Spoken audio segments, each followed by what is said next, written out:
Hello and welcome to episode 37 of the Austin Downbeat. I'm Kat, your host. I'm really happy that you're here and watching. I have another great episode for you today with David Hamburger.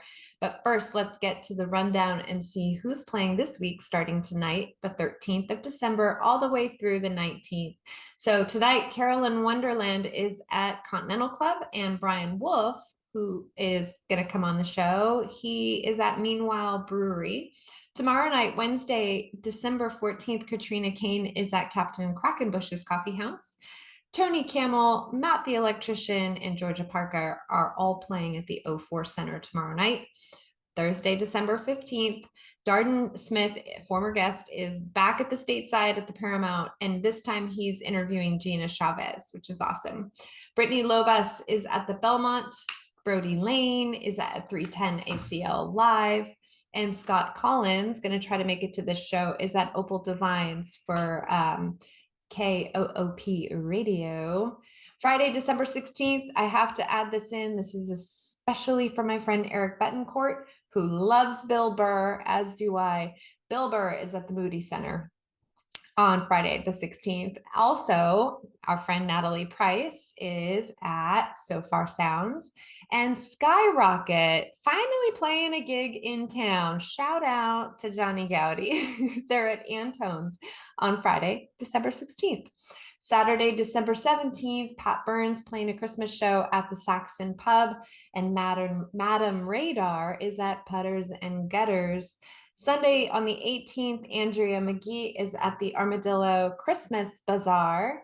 Monday, December 19th, Bob Schneider's doing his Lonely Land at Saxon Pub, and Susanna Schaffel is doing the Armadillo Christmas Bazaar. All right, that does it for the rundown. My guest today is David Hamburger. If you know him, you love him, and you marvel at his guitar playing skills. He has quite the reputation of being just someone you just sort of bow down to when you see him play guitar, even though he is so humble that you wouldn't know that by talking to him. You can find David and all that he does on his YouTube channel called Fretboard Confessional, Fretboard Confidential. And not only can you see all of his tutorials and videos that he makes, kind of showing off, but he also teaches, and so you can pay money and become a student and learn kind of, beyond what you can see for free. He also has a great website called davidhamburger.com, and you can see all of the books he's written, the albums he's made. He's performed and created Emmy-nominated songs as a composer for TV, film, and advertising. He's a solo artist. He has worked as a sideman for lots of names big names. He has a blog, and we talk about a lot of stuff. It's a really great conversation. I'm really proud of this one. So easy to talk to. And he plays this hybrid guitar, which I never knew existed until I actually got to see him playing it live at a little house concert where I met him. And he plays a guitar called a hybrid. And basically, you will learn a lot more by watching this interview. But to sum it up, it is part bass, part guitar, and he makes it look easy. Well, I still don't think that I could do it, but anyway, he makes it look easy. Enjoy my conversation with the wonderful David Hamburger. He's so great. Not only great musician, but he's just a great guy. And I sure did. And here he is, David Hamburger. Welcome to the show, David Hamburger. I'm so happy to have you on. It's great to be here. Control yourself. Control the excitement. Well, no, He really is excited, folks. He really is oh, come excited. on, I am. We talked about doing this months ago, so I'm definitely I know. I excited to do know. We met a few months, my light's being weird. We met a few months ago at, I don't even know whose house that was, to be quite honest. But she sounds amazing. Does she do a lot of house concerts? Let's give her a shout I out. think that was the first one. Oh, okay. All right. So, but it was lots of fun. Yeah, and you were playing with my pal Eric Bettencourt My pal as well. Yes, that was super fun. and John Chipman on drums. Everybody's favorite drummer. He's so sweet. He He is. just seems like I mean, so is Eric, but I mean, all three of Mm. you just seem like really wonderful human beings. Do you find that general? I mean, artists can come maybe with a little bit of reputation, but but I just feel like I've met so many really, really nice people here in Austin, and certainly doing the show and not being a musician anymore. I mean, I used to be when I was young, but like I'm not a musician. And so I just feel like people are generally pretty kind. But that was a unique night because just all three of you are just seem just really special. I think there's a thing that happens if you're still playing music past a certain age. Yeah. You just it's not worth doing unless you like the people you're with. I mean, Yeah. and I lived in New York for 14 years, and I worked as a freelance musician, and I played with anybody who needed me to. And slowly, I just was like, okay, like, and now I'm gonna like just play with these people. No, I only like playing, And eventually, I wasn't making any money because I ended up only playing with my friends.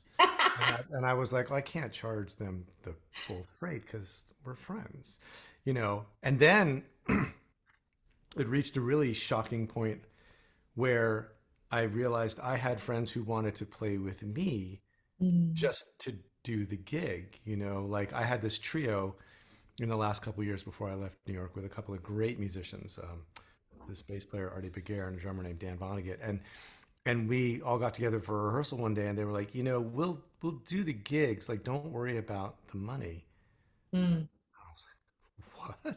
Because we were all like in our late 20s, early 30s. We were super scrambling all the time, and Mm. and it was just such a thing to like, to be freelance and like struggle to get paid because it's also negotiable. Like, it's so anyway, just sort of crossing that threshold and realizing like, oh yeah, we're going to do this because it's fun, Hmm. and feeling that way about other people and having them feel that way about you. It's lovely. I mean, Eric and I have been playing together for 4 or 5 years maybe, and John for almost as long. I can't remember exactly when we started, but I mean, I would go see John play at the Saxon, and I knew his reputation. I knew the people he played with, Yeah. and so one time I was just like, I have this kind of goofy trio gig. It's not that great. Would you do it? He was like, sure. Can see him saying Yeah, that. and I was like, "Oh, no kidding. Well, that'd be great."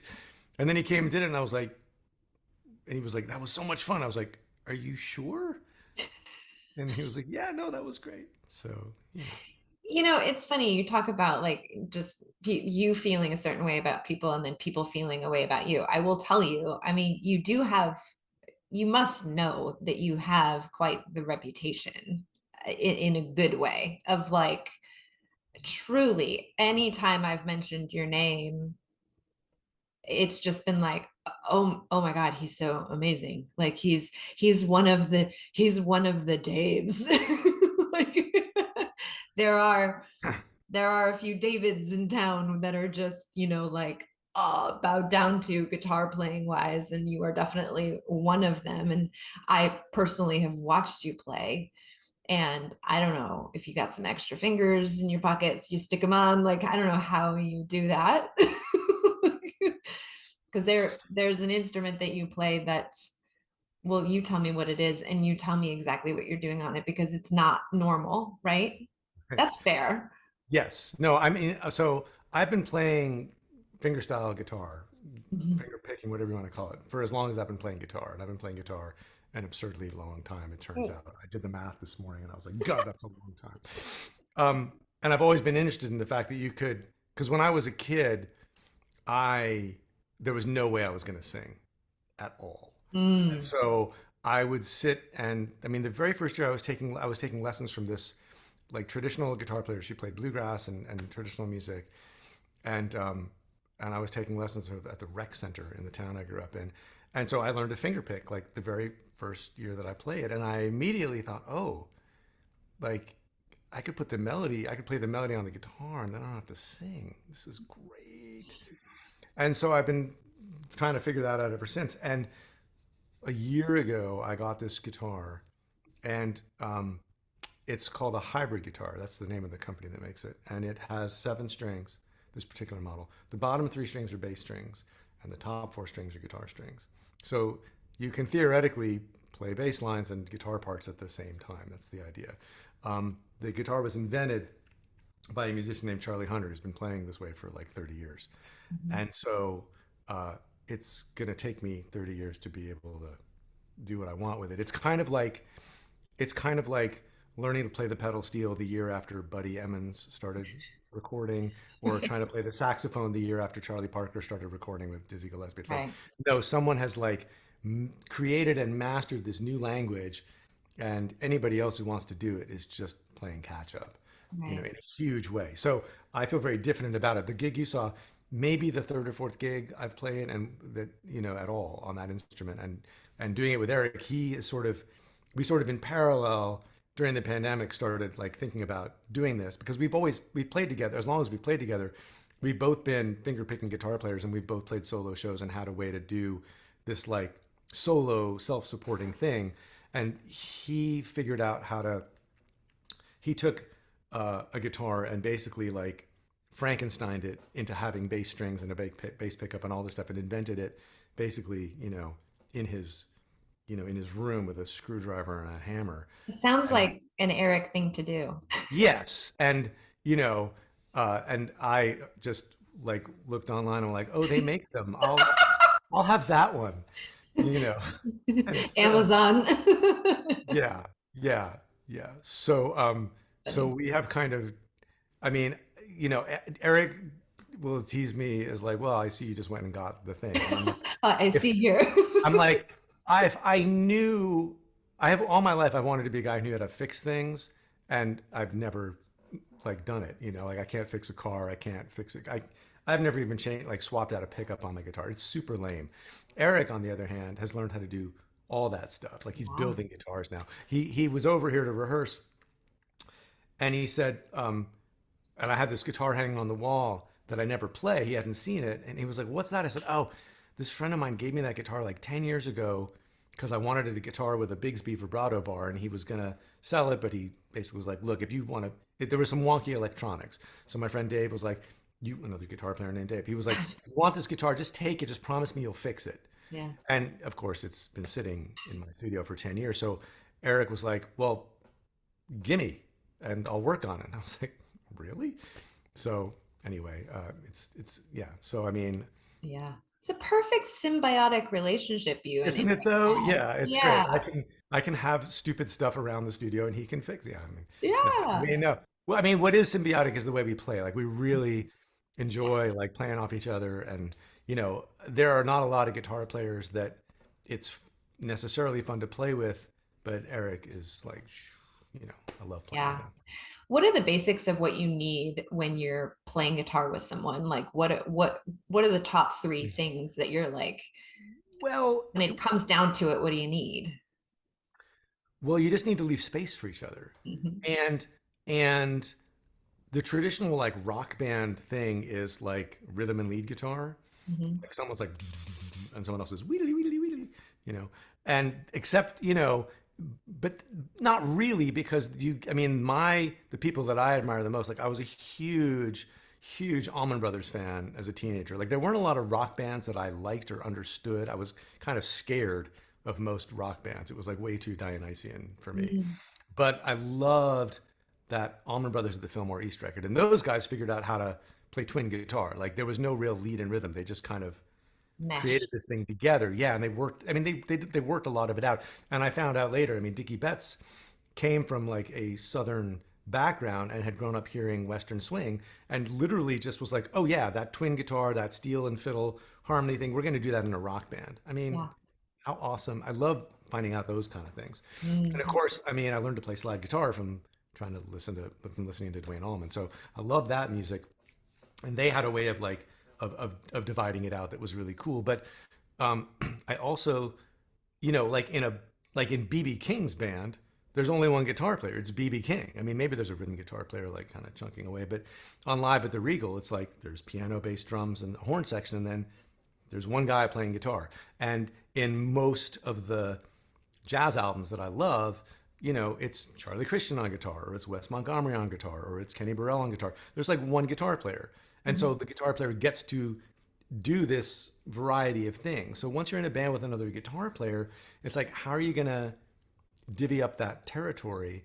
And especially if you're coming from a sort of solo self-accompanied thing, then it's a very sort of like, there's a whole like rhythmic thing you're trying to create. There's a way that the different voices of the instrument are interacting with each other. And somehow, because Eric and I come from a similar enough background in that, we can, there's an amount of air, there's an amount of like negative space, and that Mhm. we can interact with, as opposed to somebody just playing and like just taking up that bandwidth. Yeah.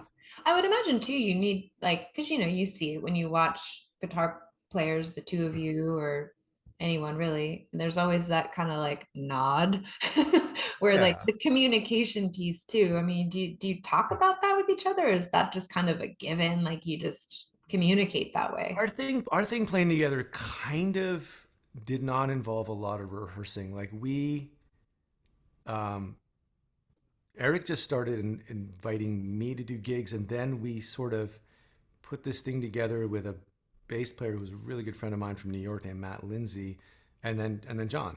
And we, because we each had tunes, we would just, as long as the rhythm section knew the song, Right. we would just get on stage and be like, okay, well, if it's my song, I'm going to sing it and lead it and count it off and throw you the solos or take them or whatever. And Eric would do the same. And so there was a certain amount of skating going on, like a certain amount of like, pretty sure I know this song, but Eric's got the chords and the bass player, and like, I'll just float, Hmm. So there was a certain amount of like controlled irresponsibility going on, and so it just evolved from, we had a residency at Strange Brew for a while, so we were playing every week there, and then we had a residency at El Mercado for a little while, and so we just sort of put it together by just doing it, um, Hmm.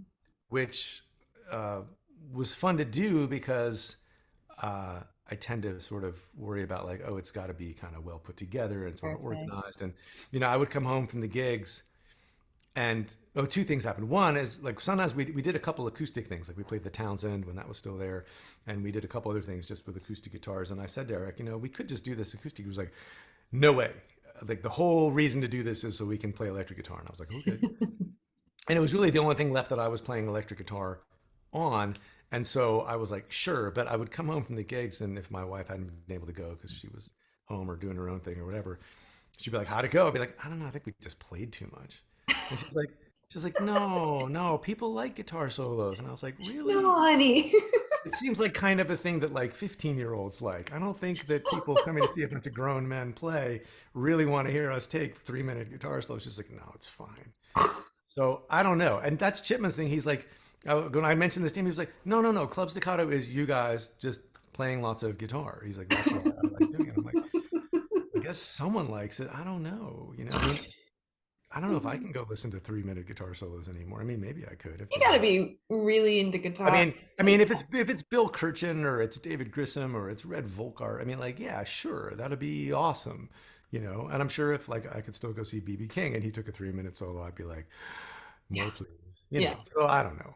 I Yeah. don't know. I'm just self-conscious about it because I grew up in the late 70s and early 80s, and like my sister was into new wave and punk rock, and all the hip musicians at my school thought like blues and like rock guitar, and like they thought it was all just like this heinous posturing, and that you should Mhm. be doing gigs, you should be playing songs like Elvis Costello that lasted like for a minute and a half and had no guitar playing on them. So I was really kind of imprinted with that, even though I was like trying to play blues and trying to play guitar. So Yeah. that's probably a Well, conversation I should have with my shrink. I'll help you with that offline. Yes. We'll talk about it. What made you it sounds like at a young age you were interested in blues, where other people were doing the pop thing and the new wave and all that stuff. What was it about blues and even maybe jazz too that attracted you, just personality wise? That's just what you gravitated toward. It's just super cool. I mean, the first music that I freaked out over was the Beatles. Oh, But cool. even with that, I was kind of, it was like the guitar playing. Like I would sit down and try to figure out like how do they play Day Tripper? You know, didn't occur to me to write songs like the Beatles because I just thought that was impossible. That was like I'm going to Yeah. make a feature film in my basement. Like no, like how am I going to do that? You know, I'm going to build a rocket ship. You know, it didn't occur to me. But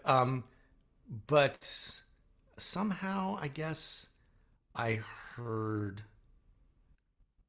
Cream. I guess I had a Cream record, Mhm. and I didn't like I thought like I could care less about like the songs on those records. Like I didn't care about like I listened to them because it was like when you were listening to LPs and so you'd listen to the whole record. But all I really liked were like the bluesy songs, you know. Yeah. And then I had a best friend growing up, like from when I was like 12 or 13, and we had a terrible band together and would just sit around and talk about music and you know. And he had a friend from our school who was a year older, and so the friend, this he was like this violin player, Michael Appleman, this like virtuoso uh, kid. He still plays. He's like a was like a prodigy, and now he's a whatever. Anyway, Michael like worked at the Harvard radio station, and so he uh, borrowed their copy of BB King Live at the Regal. So I was over at Peter's house and he put on BB King Live at the Regal, and I was like, oh, that's what Eric Clapton's trying to do. And Oh. so BB King Live at the Regal, the two things that completely, well, it was live records actually that really kind of blew my mind. The thing that made me want to play acoustic guitar after like being into the Beatles and blues and stuff like that was someone putting on Alice's Restaurant at a party.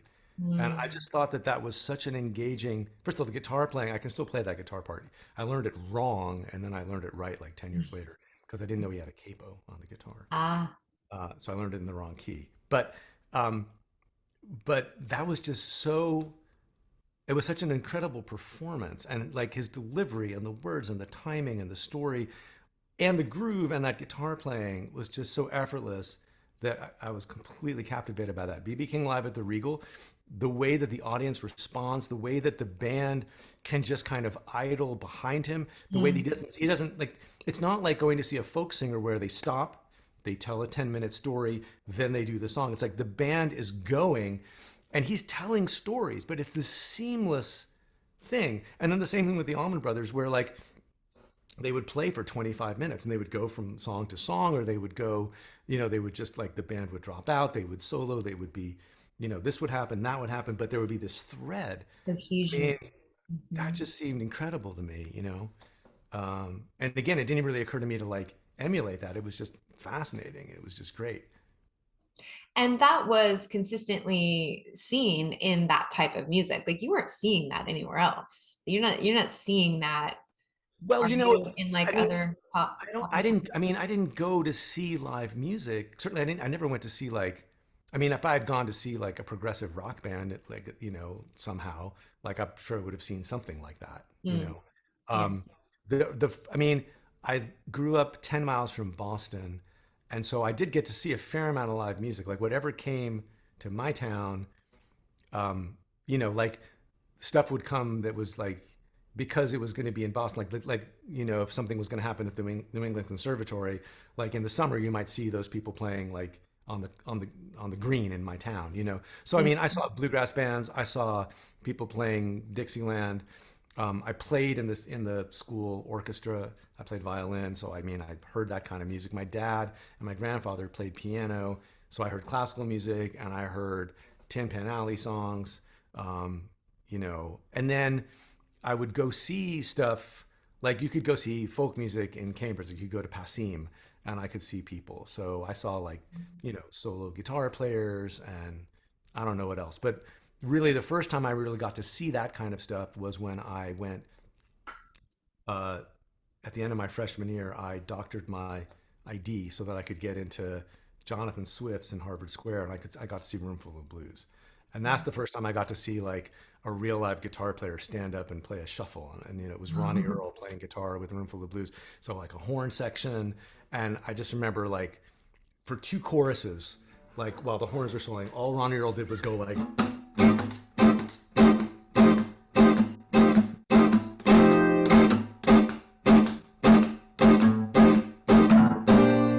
I was like, and I was just hypnotized, man. I could have watched him do that all night. And it was just like playing rhythm guitar, but it was just the coolest thing. I mean, he took a million solos too, but whatever. That was just like great, And I think I went back there to see Daryl Anger and Mike Marshall, who I had records of, the West Coast new acoustic guys, mandolin and fiddle, and and they were on the same bill with that guitar player who like kind of invented the tapping thing for acoustic guitar and then died in a car crash in California. And I can't believe I can't remember, pull his name out of my head. But I mean, I saw some amazing musicians. And then, I went to a university that would bring in like jazz artists from New York because they had a jazz department. So I saw Betty Carter and I saw Billy Taylor and I saw, just these great jazz musicians. And then in the summer, the other thing that would happen was there's a contemporary art museum called De Cordova about 10 miles away. And they had a summer series. So I saw Taj Mahal. And then when I lived when I first lived in Brooklyn, like, I saw Taj Mahal again, like out in the park, and I saw Buddy Guy in Central Park, and like, Gatemouth Brown, like just saw these different people in different places. You know, and in New York, like, at the bottom line, they would get in all the roots people you'd want. I mean, Doc Watson and the Seldom Seen, my favorite dobro player, Mike Aldridge. And then I started seeing people from Texas like Nancy Griffith came through town, and then there was a bar called the Rodeo Bar where bands from Texas would play. I saw the Derailers like in this tiny club, Mm-hmm.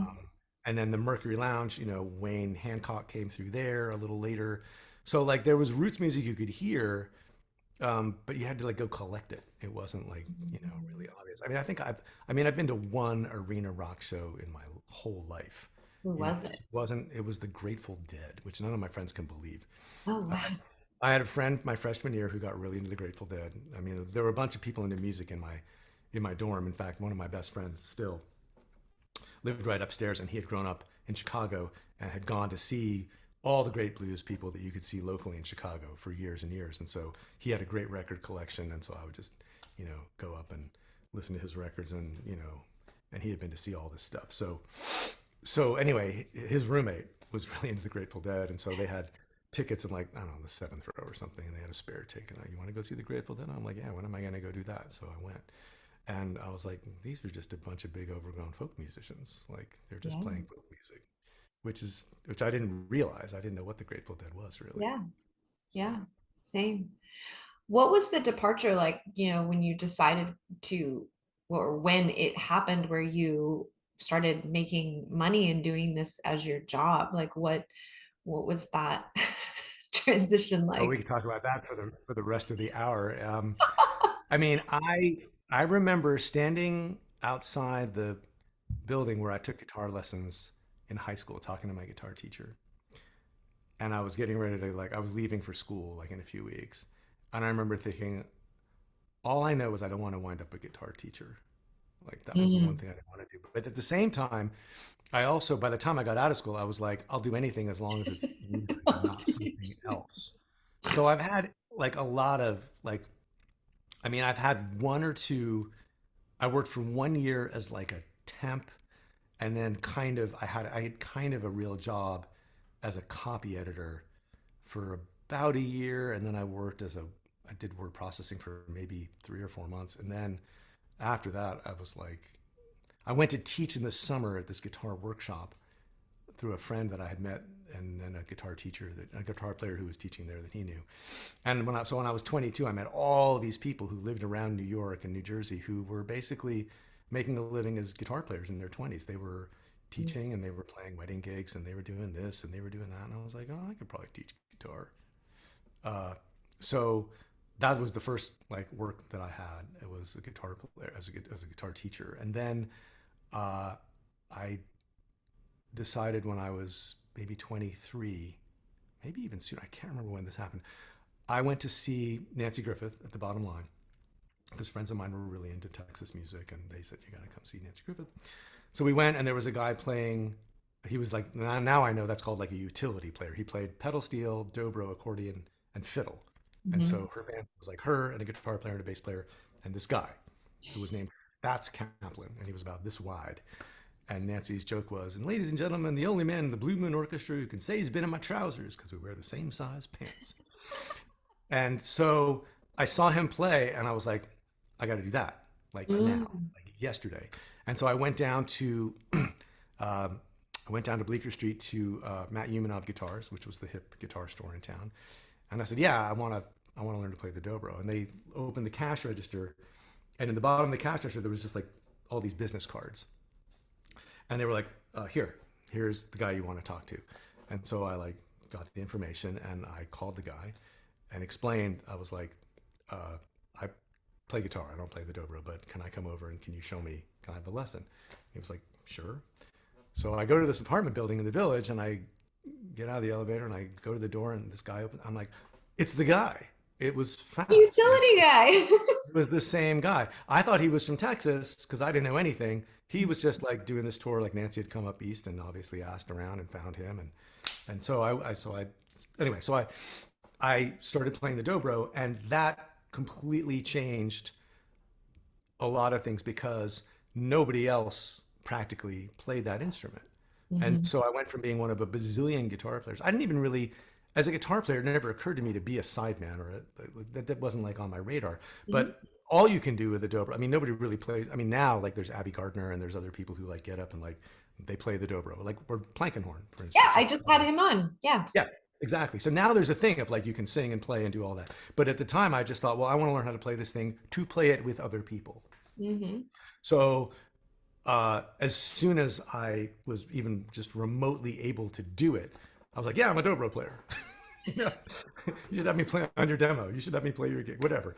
And so I started playing with people doing that. And the whole time, like, as soon as I saw that show, I was like, I'm going to play the dobro and the pedal steel. Like, I'm going to do those two things. But the pedal steel it took me 2 years to even get a pedal steel. But once I had those two things, and I just worked on them all the time. And basically, it was like, would just I mean, it was like being a little kid. I like made business cards that said I was a dobro and steel player. I just any gig I was at, any show I went to, any musician I met, I was like, yeah, I play the dobro and the steel. I play the dobro and the steel, and just told anybody who would listen. Yeah. I was probably really bad. I was pretty good at the dobro. I was not that great at the steel. It's a hard instrument, and I got to where I could play, but I mean, like, you know, and so I just that was kind of my way into being a musician in New York. I mean, there were a million people in the early 90s who had been like punk rockers and just discovered Buck Owens and Merle Haggard and like the whole alt country Yeah. thing existed. And so there were all, I mean, I played a million gigs like down on the Lower East Side with people who had not even been playing country music 2 years ago, which was perfect because neither had I. Right. And I had never really listened to country music, but I listened to it to like the steel was my window in Yeah. to all these. And I found a lot of artists that I really loved, but I would never have found. But the instrument was my way in, which was very different from how I learned about guitar. Yeah. You made yourself useful. You found an Yeah. opportunity and a need in a market and Yeah. really made Yeah. yourself quite the commodity.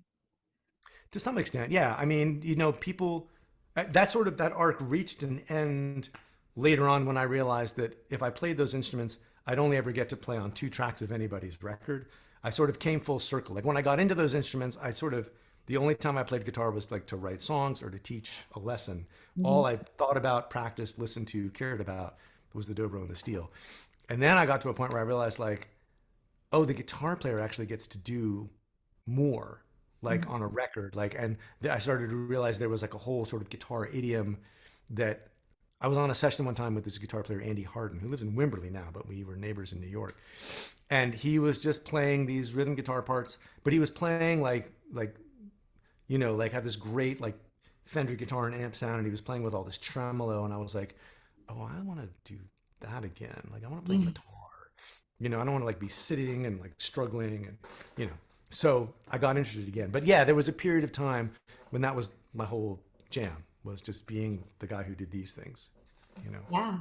I think it was this, I mean, it's what happened and it is what it is, but I like that for you. I think that's representative of how you come across. You come across as just someone that works really hard at being, not that you have to work hard at being so good, but you are so proficient at what you do. It just seems like you work smart and you work hard. Does that feel?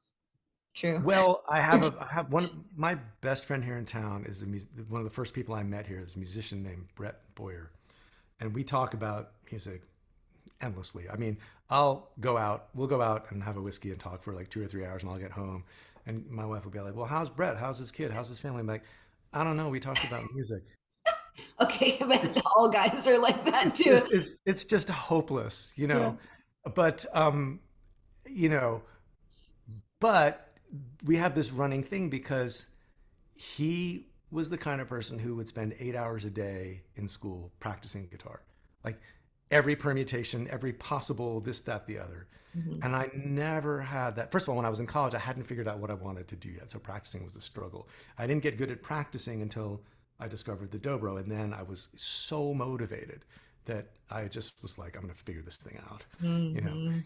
And so, but it wasn't my job when I started. So I was like, well, I'm only going to give this 30 minutes a day. Yeah. You know, it was kind of like, let's see if this television thing works out in the 50s or whatever. You know, it's kind of like just, I don't know, let's put it over here and we'll try this. And so I sort of worked out this way to practice like in a very finite amount of time. And Brett has always given me a hard time about it. He's like, man, you learn how to play in 30 minutes a day. It's like, you know, some infomercial or something. And I'm like, yeah, I mean, like that way you can learn more stuff. So, I mean, I always feel like I have never like sort of like broken like sort of this certain kind of ceiling uh, of virtuosity, you know, like I've sort of had to make do with like um, a certain kind of efficiency, right? And so that means certain musics are kind of elusive. Like I've never learned to play jazz to my satisfaction, and it's my very favorite thing to listen to. And Mm. like in an ideal fantasy world, like I would be like this burning bebop musician, but I also probably wouldn't do it on the guitar. I'd be like a trumpet player or something hip. You know, I sort of have like this, like, you know, like I have this sort of like guitar players have this kind of like self-hatred, especially jazz guitar players, because all you can think about, and I'm not a jazz guitar player, but I mean, from a point of view of playing jazz on guitar, you know, uh, it's so inadequate compared to like how you can play a piano, how you can voice a piano, or how you can sustain and shape a phrase on a wind instrument. The jazz guitar is just like kind of a losing proposition. So I never call myself a jazz guitar player because I don't feel like I have the requisite skill to. To me, a jazz musician is someone who can walk into any jazz situation and have no fear or trepidation about the tempo or the changes or anything. I love that music and I'm fascinated with it. And to me, it's just another kind of, it's just like this glorious kind of roots music that's just like, let's take the blues and make a cathedral out of the blues, basically. You Mm. know, that's kind of how I see it. And so that presupposes a certain kind of jazz. And again, I could probably talk about this all night and it'd be super boring for anybody listening. Um, but, uh, but yeah, there's a certain, I'm going for a certain kind of efficiency, and that sort of translates into what I'm trying to do on stage. It's like I'm not trying to play everything. I'm trying to just like play. I'm trying to rely on certain basic virtues that will get me through. Like it's got to groove, and it's got to be like well phrased, and it's got to be, you know, it's got to be like a little bit of thought, a little bit of like mental chops will, you know, get you like through that door that you need to get through to do what you need to do on the job. Yeah. Well, That's my theory anyway. I think it's a good one. Doesn't always work out. So tell me a little bit about, would it be fair to say, I'm curious about what you're up to and like what keeps you busy these days. It's difficult to find information on David Hamburger. Are you purposely a little bit elusive? Talk to me about, No, you're not on social media, which I completely respect, unless you are, and I just don't know I it. that is not entirely true. I still uh, Talk to me. old man alert. I'm still on Facebook, but I don't post much. I do have a YouTube channel that I put a lot of energy into as a guitar teacher, Okay. and I have like I have an Instagram account that I had to get because a friend of mine did this project where I needed to be on Instagram with him. But I have yet to like actually let anybody in the real world know that this account exists. So Yeah, because I you're have an Instagram hashtag. account. You're a hashtag because you're So not an app. I know it's terrible. So I mean, most of my preoccupation is with, so I mean, in between being a sideman in New York and doing what I do now, I spent about 10 years in Austin doing scoring and composition, like writing music for like documentaries and TV and advertising and stuff like that. So that had a whole arc. And that coincided with when my kids were, you know, younger. So it didn't involve going anywhere or, being anywhere or like, like the schedule was up to me except for like when there was a deadline, which was always, but it wasn't like I was going to be out of town or Right. anything like that. But I did spend a lot of late nights just like grinding and like cranking out stuff. And when that stopped being fun, it sort of dovetailed with what I'm doing now, which is I said I never wanted to be a guitar teacher. Now I'm a guitar teacher. So I run this online business called Fretboard Confidential, and I have so that's a subscription service where I teach people how to play fingerstyle guitar. And so there's a Fretboard Confidential YouTube channel where I post free lessons and talk about music and do things like that.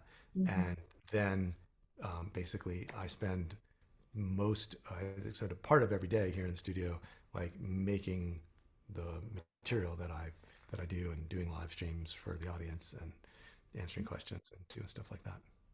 Yeah, so people can get their hands on you and see you Oh and yeah, yeah. get I to mean, see videos. And yeah. I hope you won't mind me telling you this story, but I mean, I met Ray Prim on a gig a few years ago. He's like, I want to learn how to finger pick like that. Can I have a lesson? I was like, sure.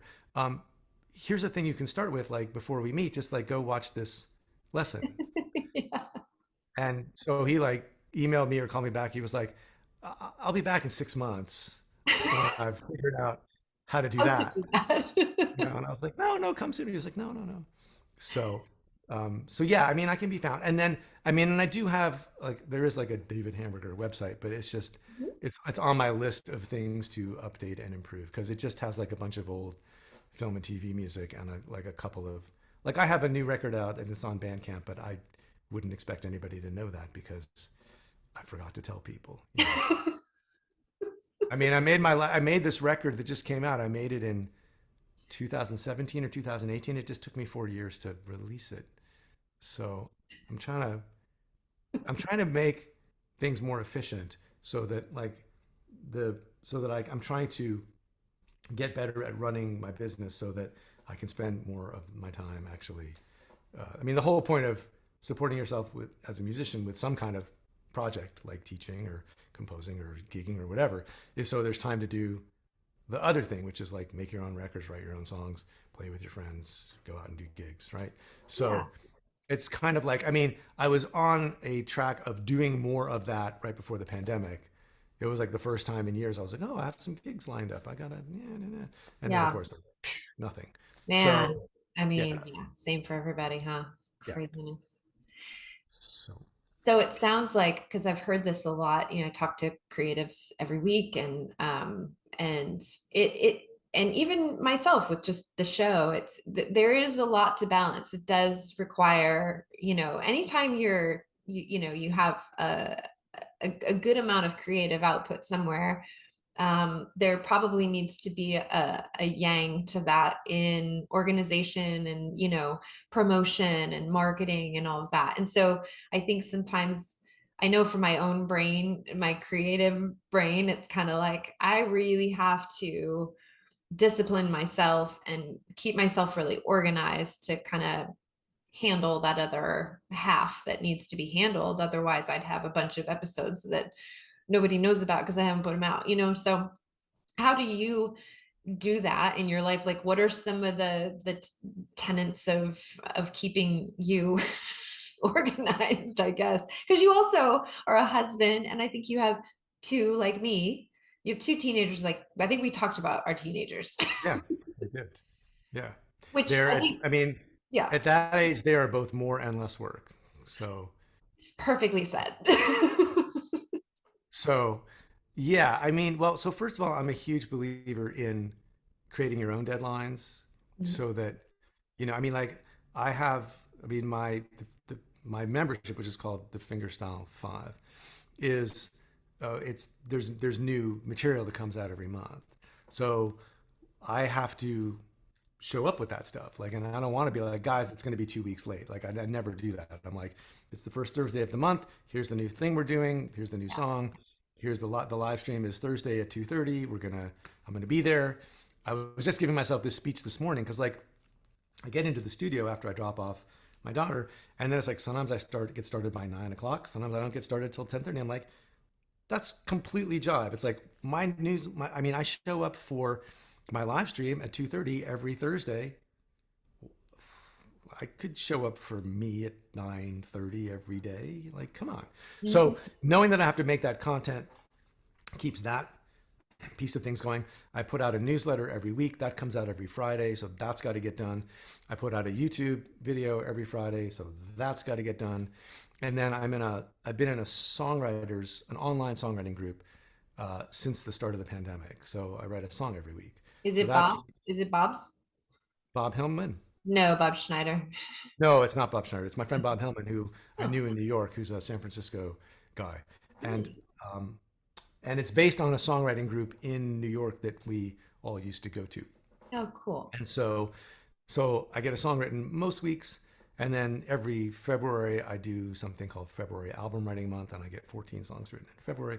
So I have these other like I have these places that I have to Mhm. things I have to show up for that I've put in place, you know. And having gigs is no different. It's like, well, you got to practice for the gig, theoretically. Yeah. So, you know. Yeah. Do you have a good calendar? Oh, it's a constant struggle. It's a Yeah. constant struggle. Yeah. And I carry around this stupid notebook that I am like writing in and looking at all the time. And I'm constantly like tweaking and refining like my little like self-invented system for, you Yeah. know, what my The schedule is going to systems. be and how I'm going to do it. And oh my God, it's exhausting thinking about it. You're not alone. You're not alone. I mean, I have the same thing. I have, and I think it gets tighter and tighter. And I think you're probably like me, like the more, like sounds like you have a lot that you're responsible for to output. Yeah. Same here, and it's weekly, and it's kind of like, oh, I know my spots where I could improve big time. Right. And every week the day where I'm like, oh, this is the spot where I could be doing something ahead of time, like rolls around. That's the weekend, and I'm like, are we gonna do it? Are we gonna are we gonna Totally. film our intro a little early this week? Like, I came back from a trip this summer and I got 2 months ahead on my content. And sweet. that lasted for about 2 months. And then I got caught up with some other projects. Because the other thing I really was obsessed with as a kid was comic strips, basically like Yeah. Peanuts and Doonesbury, and then later Calvin and Hobbes. And so I read a lot of like I read a lot about Charles Schulz, and he talked about like how it's like this endless thing to turn out a daily strip, and he Yeah. said like the most he could ever do was get like 6 weeks ahead, and then as soon as he got 6 weeks ahead, it would start to disappear. Right, his lead would just vanish. So, I mean, I have a good friend who I sort of meet with pretty regularly to talk about like the business part of what I'm doing, and it's been immensely helpful. But you know, it's it's just this constant struggle to like try to make things more efficient. And I know a big part of it would be like, how can some of this be outsourced? You know, but I Yes. can't outsource like writing my songs, and I can't outsource coming up with the content. So there's been a period of time when like I had someone who like would edit the videos, and I would give them the raw files and they would edit them, and or I would hand off like the notation to somebody or the graphic design. But I mean, like inevitably, like it doesn't necessarily stick, and I ended up just kind of making it all Easier to myself. do it ourselves, isn't it? Yeah, but there's a certain point at which you're just up against it, and there's just like a ceiling. There's only, I mean, God, if there was a 28-hour day, I don't know if I would take it because I mean, Mm-mm. yeah, probably would not be so great. Yeah.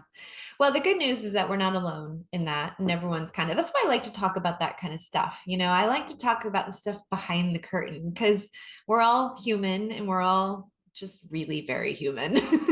And so I think it's good to, pull Mm. back the curtain a little bit and find some things like that that we have in common.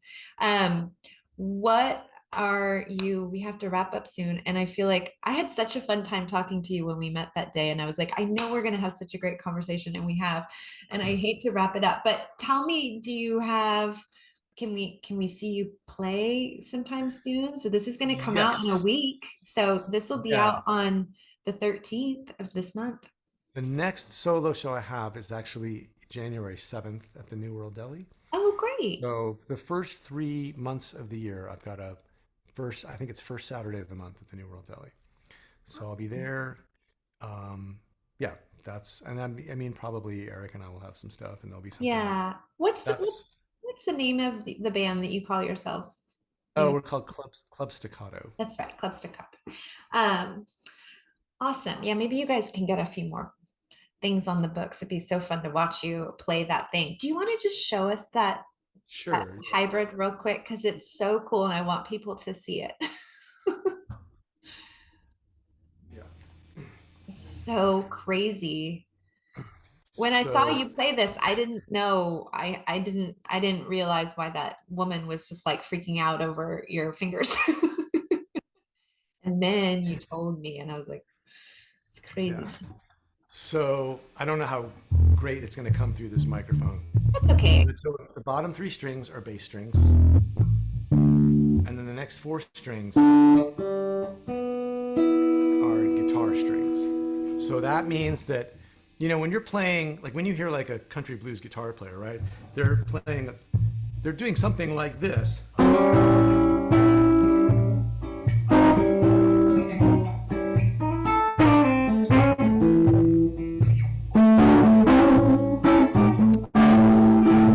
Right? But obviously, like once the bass is separated sonically from the guitar, it can't be just right. So the challenge is trying to make the bass sound more like what a bass player would do while still doing what a guitar player would do on top.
That is sort of the idea.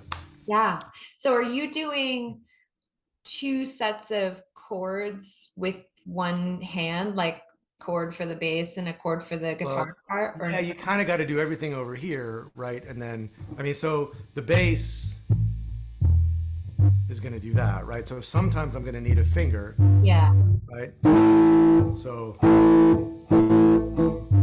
so if I'm doing something with my fingers,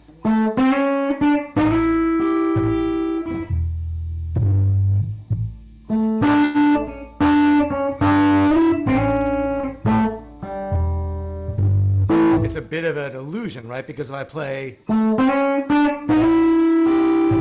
really you'd think that would be there the whole time, but it's not. It goes away, but Our brain makes it, because our brain wants it there. So it makes it there.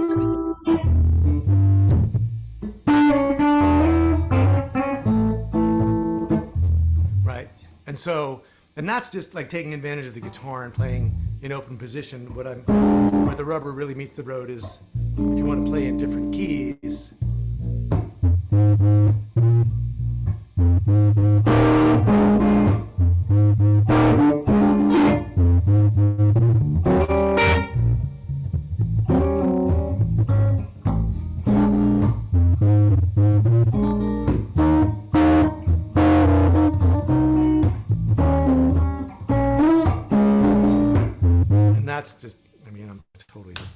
in front of you right now. I'm trying to look at So I love it. that's It's almost like you have to separate your brain like you do when you play drums. yes, and so that's been my other like. I'm gonna turn this off because it's so loud. It's buzzing. Um, but that's been my other hobby. Like my 20 minutes a day or half an hour a day now goes into trying to learn how to play the drums because it's good practice for that independence. And so Yes. I ended up with my sister had a drum kit that she didn't want anymore, and I brought. Oh, it's still just humming. That's perfect. So yeah, so now I have a drum kit, and but all that stuff is stuff I was trying to do on the guitar. I mean, all that kind of independence.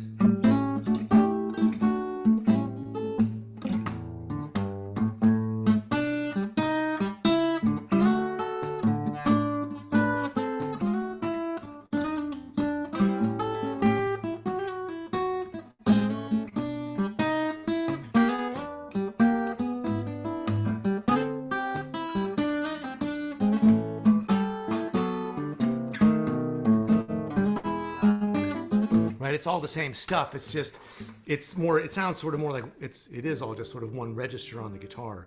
So, and there's just less territory to wrap your hands around. It's just harder. It's got a wider neck. It's the bass strings. You have to really push them. It's like, it is the same instrument, and it's also kind of a whole different instrument. So, Mm-hmm. Well, thank you so for showing us. That was really cool. I had never even heard of that, and I'm sure that's a common response from people. They probably haven't even heard of it. I hadn't heard of one until a year and a half ago myself. So, but yeah, Well, on that note, see what I did there? very smooth. Nice segue. My goodbyes are never smooth. This light's so weird. No, this is Um, really effortless. yeah, I had so much fun talking to you. You're so great. And I'm going to try to come see you at New World Deli on January 7th. Be All right. so fun to see you in person and hopefully you do some more gigs in Austin now that you're back and settled in and all that good stuff. Well, and now I will try to fix my social media presence. It's only because we all want more David Hamburger. It's just us being selfish. Be so And self. you do so many cool things that I think people would love to tag you in them. Like when I put this out, it would be so nice to tag you. You can tag my 100 followers on Instagram. It's hashtag fretboard confidential. So Okay, perfect. that's Good, my good, good, Instagram. good. Awesome, David. Thank you so much for joining me. I can't wait to see you again. And Likewise. yeah, enjoy the holiday. The holidays are upon us. So have a Same to you. wonderful holiday with your wife and your kiddos. Thank you. Thanks for having me on. This was a blast. Yeah, it was so fun. You're so great. All right, everybody, that does it for this episode of the Austin Downbeat with the wonderful, you're over here, David Hamburger. I'm Kat, your host. We will see you next time. Bye. Thanks a lot, Kat.